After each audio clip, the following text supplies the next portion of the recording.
Welcome, everyone. What an incredible day. Class of 2013, you made it! Because I teach math here at Annalee, I want to start off with a word problem.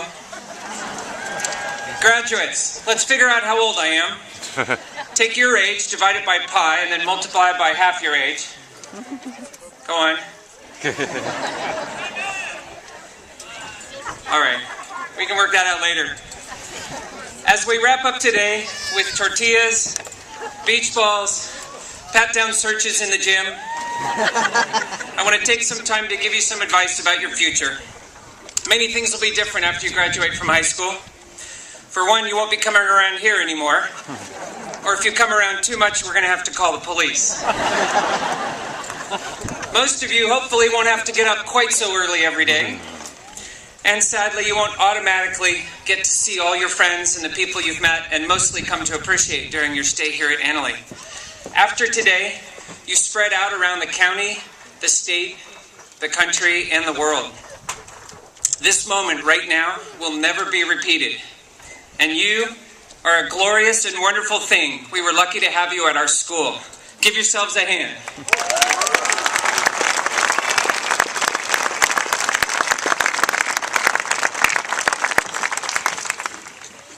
Of course, there are some bigger changes after high school. After today, you get to choose what you want to do, more or less. You aren't limited to 2 free periods and 1 TA anymore. Whatever you can make work, you get to do.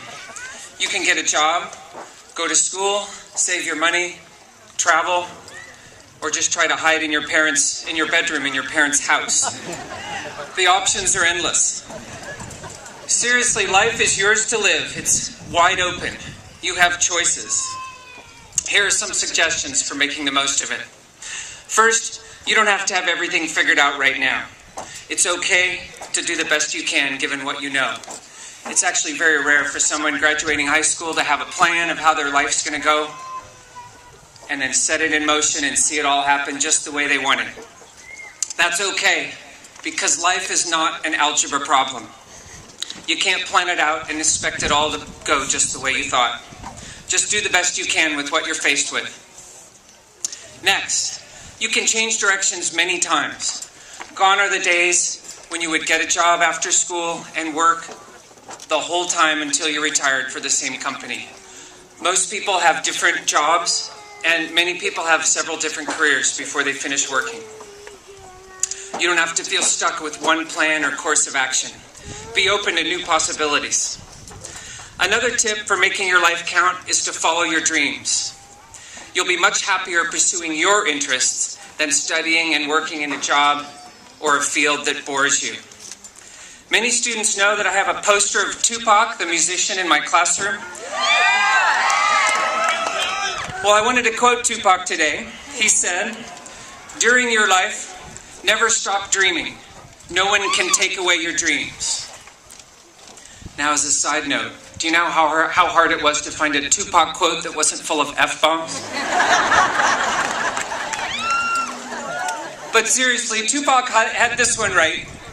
You will be happier in life if you follow your dreams. You can do almost anything you want if you set your mind to it and align your efforts and your resources. You have an excellent chance of succeeding. My fourth suggestion is to surround yourself with people who make you happy. Life is too short to spend time with people that bring you down. Treat people the way you want to be treated. In other words, don't be a jerk. Don't go to bed angry if you can help it, and always work out conflicts with people you care about. It's hard work, but it makes life rich and satisfying. Because life is fragile. Losing friends, family, your health can be devastating. Accidents happen, things fall apart, and all we can do is our best to put things back together again. In March, I was on a 40-mile bike ride, and on my way home, I got hit by a car. And in 1 second, my well-planned, orderly mathematical life was thrown into chaos as I flew through the air, lost a couple of teeth, and crashed into the pavement. Fortunately for me, I'm not dead, and they also make great fake teeth in 2013. The accident, however, reinforced a lesson that I thought I already knew, and that's that life is fragile and every moment counts. It's one thing to believe this, but it's another thing to have it shoved in your face and to feel it in your bones. So I'm going to say it again. Life is fragile and every moment counts. Lastly, there isn't just one way to live a good life. There are as many ways to live a good life as there are people on this earth. That said, one great way to fill your life with meaning and joy is to help others and to try to make the world a better place. Giving of yourself to family, friends, community, and others in need is a powerful way to find meaning in your life. Many of you already know this. And if you don't, I challenge you to give it a try. Help someone in need. Volunteer your time. Go out of your way to lend a hand. You may be surprised how it changes you. To close, I have a quote and a short song. First, the quote. If you don't know Marcel the Shell on YouTube, I urge you to look her up. At the end of her second video, she says, "Ask me why I smile." And her answer?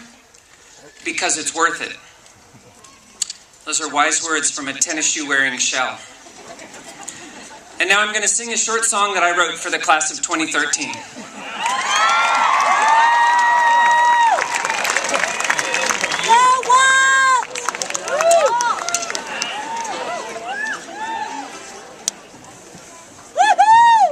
Are we live? You can hear me? Yeah.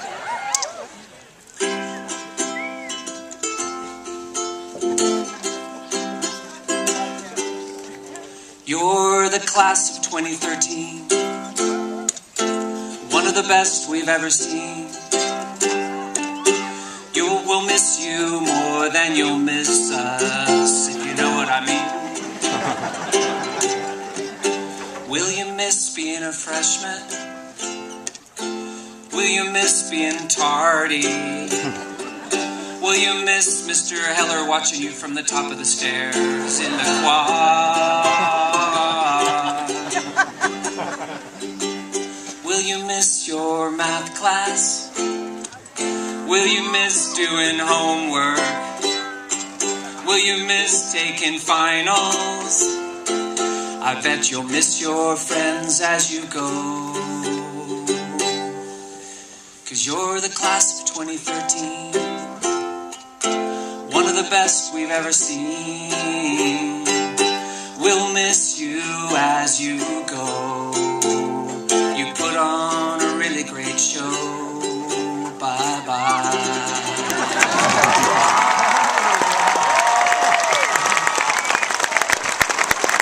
Thank you.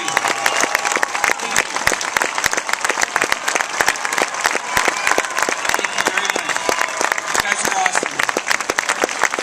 For all the staff at Manly High School, we wish you, the class of 2013, all the best as you go out and face the world. You're going to do great. Thank you.